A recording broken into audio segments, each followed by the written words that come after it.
of all our hearts be now and always acceptable in your sight, O Lord, our strength and our Redeemer. Please be seated. Today we continue the summer sermon series, the God of Abraham, Isaac, and Jacob, and sermon entitled today is Jacob Wrestles with God. And we hear reading these words of Jacob from the book of Genesis. I saw God face to face, and yet my life was spared. Last week, as I was listening to Vicar's sermon about Jacob the heel, the heel brings back some memories of a summer evening many years ago when I was in the Kinsman Club in Petrolia, and we had wrestling matches that night. And I got the job to stand at the back. You know, wrestling has its stock characters. I got the job to stand at the back and say, you know, the good guys go this way, and the bad guys go this way. And then Dick the Bruiser walked in and went wherever he wanted to go. But as I said, professional wrestling matches are encounters between right and wrong, fair and foul, good and bad. And they have their stock characters. There's the villain, the heel. There's the good guy that is getting beat up by the bad guy. There's the referee that seems totally ineffectual, and there's a whole host of other characters like guys in masks that come from parts unknown and everything. And I thought today, as I thought over this scripture, all those stock characters are in this passage from Genesis. There's Jacob the heel. You know, we would boo him. And then there's this mysterious guy that comes from parts unknown, name unknown, and they wrestle. And they spend the whole night wrestling. And ends in a draw. And we don't know who this unknown person is. We have a pretty good idea who it is. But because he didn't lose the match, he's not required to disclose his identity, which he refused to do. So you see all these characteristics of here. Some people, and most people, and probably myself included, would say that this unknown person is God. And obviously I'd have a different title to the sermon if I didn't believe that. And we can raise some questions. I'm not going to answer them, I'll just throw them out there, but we can raise some questions. And maybe I do answer it, but how can this God who dispatches armies with a single blow and wipes out cities with a single word, how can such a powerful God be held to a draw by a mere human being? Probably part of the trouble of our struggling with God is to come up with a God that allows that to happen. Well, our reading today, Jacob is coming to a crisis in his life. It is probably the crisis of his life. He has been, as I like to think of him, I think of him as slippery character. His life has been built around things, swindling and cheating and deception. And today, however, the chickens, as they say, are coming home to roost. He is about to meet his brother Esau, the one whom he swindled out of his birthright and also swindled out of the blessing of his father. And it was because of this deception to Esau that Esau started plotting to kill him. And we remember earlier in the story that their mother Rebekah came to Jacob and said, "Your brother is plotting to kill you. It's a good time for you to leave home and go to Paddan Aram and stay with my brother Laban and his family." And he spends at least 15 years with Laban. He prospers. He marries two of his daughters, Leah and Rachel. They have children. He develops a fine flock of sheep by swindling Laban, of all people, swindling his father-in-law. And Laban catches wind of this, or catches a sense of this deception, and And his attitude towards Jacob changes, and it's at this moment that God instructs Jacob to return home. Get out of town, return home. And he leaves only to be pursued by Laban. He has this encounter with Laban. They catch up and they have their meeting, and the best way we can say about this is that Jacob can't go back there. And so the only place he can go is to go forward to meet his brother Esau. And he sends messengers to Esau to test the waters to see how he will be received. And they return with the news that Esau is coming to meet him, towards him. He's coming with 400 men, and that can't be too reassuring. So what is he to do? And we're told that in great fear and distress, he divides his flocks into two and his people into two groups, and he sends them into different places, hoping that if Esau tries to kill Jacob and wipe out his family, at least one group will. Then he settles down to wait for Esau. He's spending the night, which he perhaps believes might be the last night of his life. Perhaps he recalled that first time he left home and he went out into the wilderness and spent the night in the wilderness. You know, it had to be frightening. Jacob was sort of a homebody, a mama's boy. Esau was the man that went out into the wilderness. He was the hunter. He was the man that was at home in the wilderness and with wild animals. And Jacob could have probably had a lot of anguish and fear that first night. That is the night when he had that dream when he saw the ladder between heaven and earth. And he came up, he woke up, and his words were, "Surely God is in this place." And I was not aware of it. And I mean, basically of his life to that point, largely he wasn't aware of God. If he was, he ignored God. And we recall the promise that he made. He made this promise to God. He said, "If God will be with me and will watch over me on this journey I am taking and will give me food to eat and clothes to wear so that I can return safely," all these, if God will do all this, then the Lord will be my God. We see the beginning of faith, awareness of God, and then making a commitment to God. But it's a conditional. If you will do this, all these things for me, then I will believe in you. Have you ever prayed those prayers?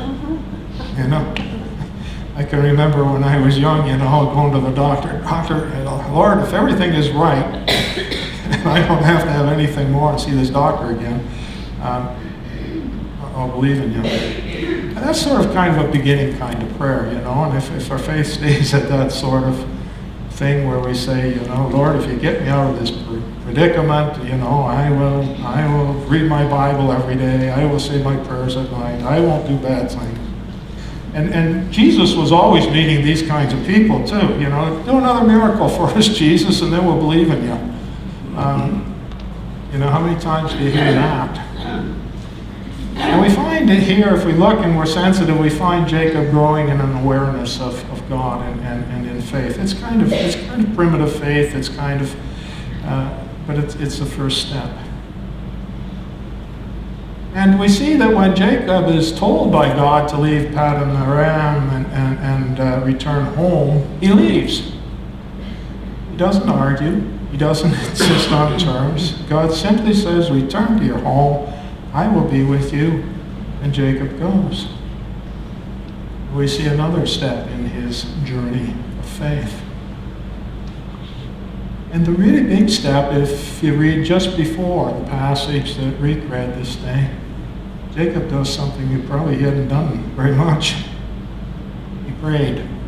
Before he was to meet Esau, he prayed. And it's the longest prayer in Genesis. He prays, "O God of my father Abraham, God of my father Isaac, Lord, you said, go back to your country and your relatives, and I will make you prosper. I am unworthy of all the kindness and faithfulness." Now there's a step of faith, isn't it? Confessing your proper relationship with God. I had only my staff when I crossed this Jordan, but now I've become 2 camps. Save me, I pray, from the hand of my brother Esau, for I am afraid he will attack me, and also the mothers with their children. But you have said, I will surely make you prosper, and will make your descendants like the sand of the sea, which cannot be counted. There is, I think, a prayer of a beginning, of deepening, of a deepening and growing faith. And it is then that God comes to Jacob in the form of a man, and they struggle. And the struggle is so intense that Jacob's hip is wrenched. And still, Jacob does not let go of this person. You know, it's like that parable of the persistent widow and the unjust judge. She keeps going back and back and back. She's not going to let go of that judge. Or even that woman we saw in the gospel reading today. Jesus said, get out of my way, basically, and she didn't. She struggled with Jesus until he gave her what she wanted. And Jacob, as he hangs on to this God, as it were, this man, he is saying, I need you. I want you. I can't face Esau without you. So Jacob is blessed, and he calls this place Peniel, because I saw the face of God, and yet my life was spared. Perhaps you are, or have, or you know someone who is struggling with God. Perhaps you know someone, or maybe you do, have a crisis of faith. You know, the Bible is filled with people who struggled with God. They come out over and over and over again. Moses, Elijah, St. Paul, Job, even Jesus, Esther. You know, the people in the Bible that struggled with God. And over and over we find these struggles. And you don't journey very far into the Psalms before you find someone who's struggling with God. Psalm 13, for instance, oh, how long, O Lord, will you forget me forever? How long will you hide your face from me? How long must I wrestle with my thoughts and every day have sorrow in my heart? How long will my enemy triumph over me? You have Psalm 10, why, O Lord, do you stand far off? Why do you hide? Why do you hide yourself in times of trouble? Psalm 17, hear, O Lord, my righteous plea. Listen to my cry. Give ear to my prayer. It does not rise from deceitful lips. May my vindication come from you. May your eyes see what is right. And that's just the beginning of the Psalms. And you just turn page and page and read, and it's all over the Psalms. People struggling with God. And you know, it's only through struggling that we can grow in our faith. It's only through struggling that we can actually learn things. We can actually become better. Because when we struggle, when we're forced to struggle, we're at the boundaries of our knowledge and our ignorance. We're at the boundaries of our faith and our unbelief, our doubts. It's only when we can do one of two things. We can retreat back or we can go forward. And it's a struggle that comes when our personal theology and worldview collides with events in our lives that we haven't accounted for. Eugene Peterson speaks about one way you can do a reply to this. He speaks about the example when a response when tragedy in our life. You know, how can a loving and powerful God allow the death of a child, for example? How can a loving and all-powerful God permit so much suffering in the world? And it appears that there's no rational answer to that, and I haven't found one. And so what happens? We stop believing in God. It doesn't make the suffering stop, it just gets rid of the paradox. And the result of this, quite often, is a life of bitterness and anger. And it's only when we, like Jacob, engage with God, when we grab onto God and don't let go, that our faith has the possibility of growing and maturing. And that's not easy. That's not easy because it can be frustrating. It seems futile. It may scramble all our beliefs about God and all our understandings about God. We may have to change the whole way we think of God. Quite often it's, we're thinking of a God that, the God that I want to have as the worship, and not the God that really is. But no trip into that unknown world is ever easy or without rest. I want to conclude with two short stories. They're found in a book by Mitch Albom, Have a Little Faith. Some of you may have read it. It's about 8 years old. It sat at the top of the bestseller list for almost 2 years. I think he had bestsellers for Tuesday with Morris was another one that he wrote, and that sat at the bestseller list for 3 or 4 years. But this one is one. It has a central character is a rabbi. One of the central characters. His name is Alfred Lewis. And he was the rabbi at the synagogue that Mitch attended when he was growing up. And he tells two stories, one about a doctor. One about a doctor who he knew was an atheist. In fact, this doctor was quite hostile to faith and to people of faith. And he tells, the rabbi went to see this doctor when his brother died. And he could see he was upset. The doctor said to him, "I envy you." "Why?" asked the rabbi. "Because when you lose someone you love, you can curse God. You can yell. You can blame him. You can demand to know why. But I don't believe in God. I'm a doctor, and I couldn't help my brother." And he was near to tears, and who do I blame? There is no God.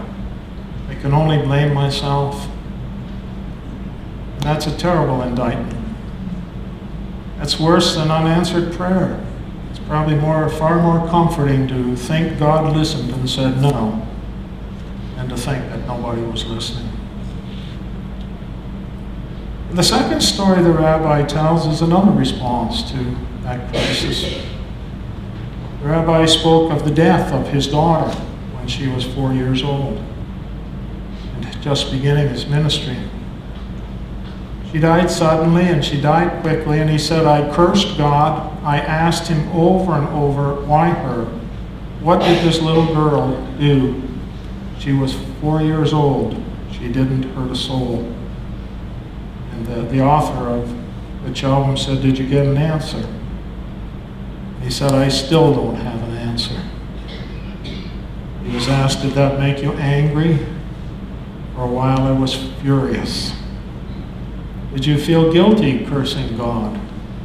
"No, because even in so doing, I was recognizing there was a greater power than me. And that is how I began to heal." I offer you these things in the name of the Father, Son, and Holy Spirit.